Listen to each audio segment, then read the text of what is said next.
Today's episode is a fun one because it's all about uncovering space in your home that you didn't even realize you had. And no, we're not talking about putting up a shed or knocking down walls. We're talking about something that I'm calling the home heat map. If you've ever thought, I just don't have enough space, I want to lovingly challenge that idea today because chances are you do. You just haven't seen it yet.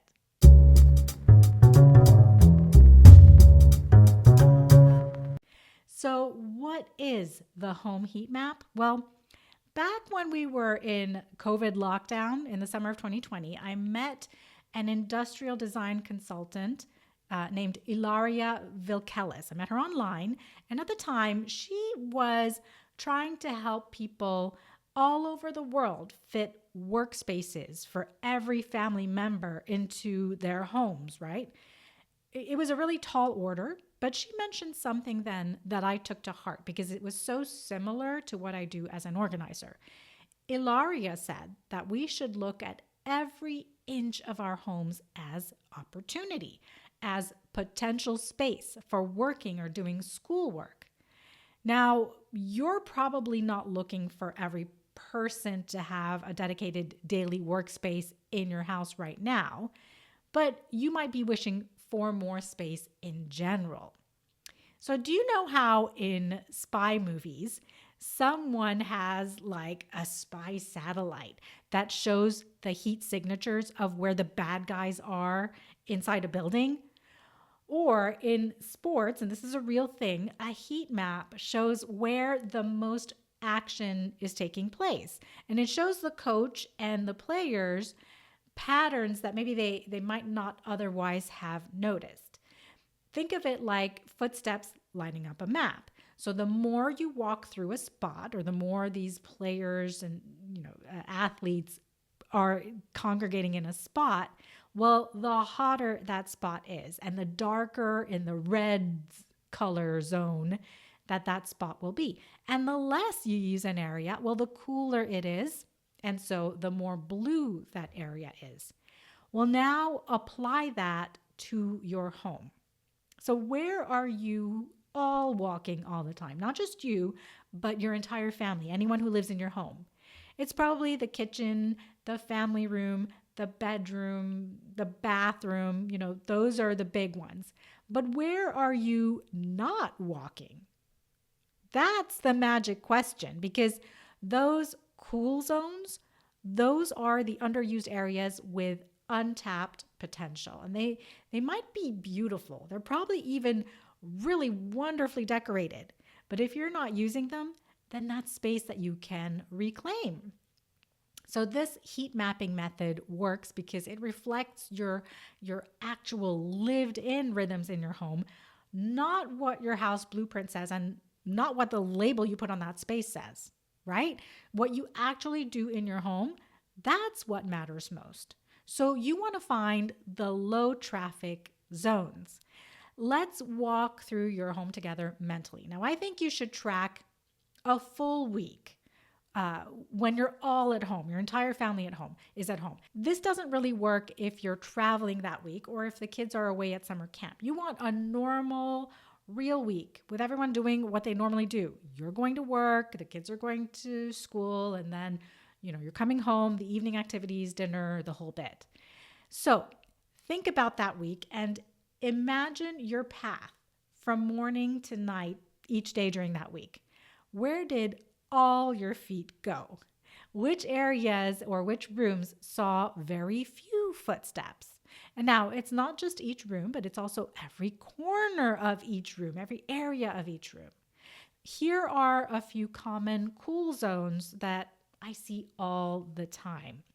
So it's the formal dining room that only gets used on holidays or the occasional dinner. Also, bedroom seating corners, right? If you're behind, never hits those chairs. Those are on the list of cool zones. Think of the guest bedrooms or their closets that tend to be used just a few times a year, or they're just basically storage spaces for your extra stuff, which also doesn't get used very often, right? Think about large stairway landings or spaces under the stairs, or big entryways that are just beautifully decorative, but they're not functional. And hey, there's no shame here. It's not about what you should be using. It's about asking, can this space work harder for me? Is this space earning its keep? Because if you're constantly thinking, we need more space, then you've got to ask yourself that question of how hard is each and every spot of your house working for you? If you're a visual thinker, and I'm a very visual thinker, you can take a piece of paper and you can sketch a super simple floor plan. Nothing fancy, just squares and rectangles for each room in your house. And then you're just going to draw in the spots where you spent a lot of time in during that week that we were talking about. All of you, not just you, but the entire family. And you just want to shade in those spots and really think about, like I said before, the entire room, okay? Not just, yes, we walked through the kitchen, but all the corners of the kitchen, all the areas of the kitchen where all those spaces walked through significantly during that week. Shade those spaces in, the spaces that had most use. Now look at the blank spots on your sketch. Those are your gold mines. Okay, now for the fun part, the transformation. So let's look at a few real life examples of turning cool zones into hot, functional, beautiful spaces.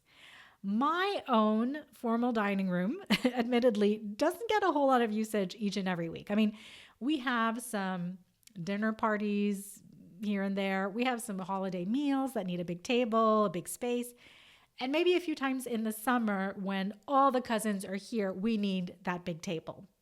But what we're looking for right now is space for our books. I don't have a huge book collection, but if you add mine to everyone else's in my family, it's a lot. We've basically up to now been using our formal dining room as a bar space. We keep our stemmed glasses there and the wines and liquors are there too. So I'm thinking that I would love to convert that room into a library bar combo, but also keep the option to use that table for the large family gatherings or the smaller dinner parties or game nights with friends. So my thought is to get a dining table that we can add leaves to when we need it, and then to swap the dining chairs for more comfy chairs. That would be really good for spending some real amount of time there, reading or sitting at the table doing puzzles, that kind of thing. We'll get bookshelves onto one wall, and maybe we'll use a section of those bookshelves for games. Then I see us using the space every day, not just at Thanksgiving or whatever. So how about that bedroom seating nook? So many homes that I've been in have this super stylish seating area with 2 chairs and a small table. It looks very sophisticated. But if they're never used, it's beauty without function. Yeah. So if you're looking for space, this would make a nice craft or sewing station. So if you've got a chair in the corner that's collecting dust or socks, what if that space could become your creative corner? You could put a small table there, some low shelving with labeled baskets for all your tools and supplies so that it's not a messy space. Everything is hidden in those baskets until you need them. And then suddenly it's a joyful space that serves you. And the guest closet. If you're looking for space, my guess is that guest closet is basically storage for your unused stuff or the just in case stuff, right? If that's the case, is there a chance that you could turn it into a little work nook? You can add floating shelves, a tiny little desk, and a lamp. And when guests come, we'll just add a curtain or a stylish screen to hide it, or just close the door. Yes, your guests won't have a closet to use while they're in there, but what's the trade-off? What are the alternatives? How much do you need a workspace? And how long are your guests usually using the room each year? Do they need a whole closet for their things? Or are they okay using their suitcase and maybe the nightstand drawers as their storage space while they're visiting you? The key here is intentionality. These aren't meant to be compromises.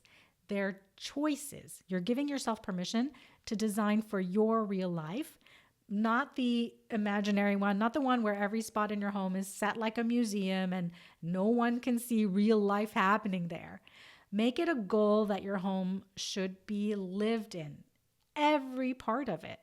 Can I just tell you that you're paying for that space, your mortgage, your rental payments, your utility bills, all that money is going towards the upkeep of every corner of your house.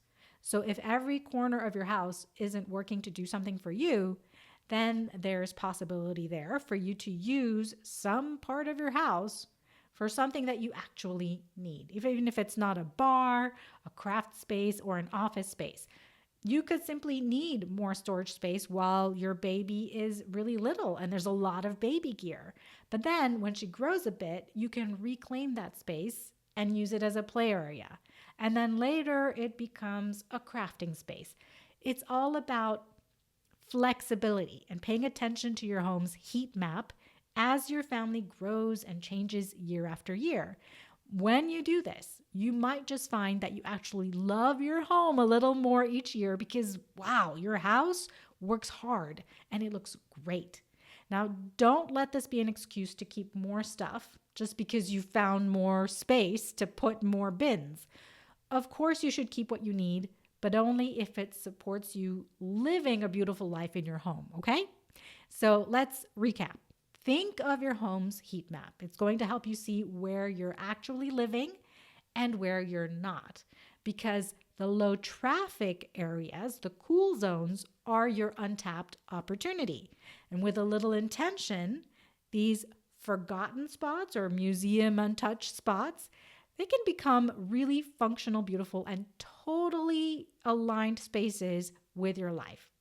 So here's my gentle challenge to you if you're struggling with space right now, or if you're feeling frustrated that you don't have enough space to take on a hobby or do something that you really want.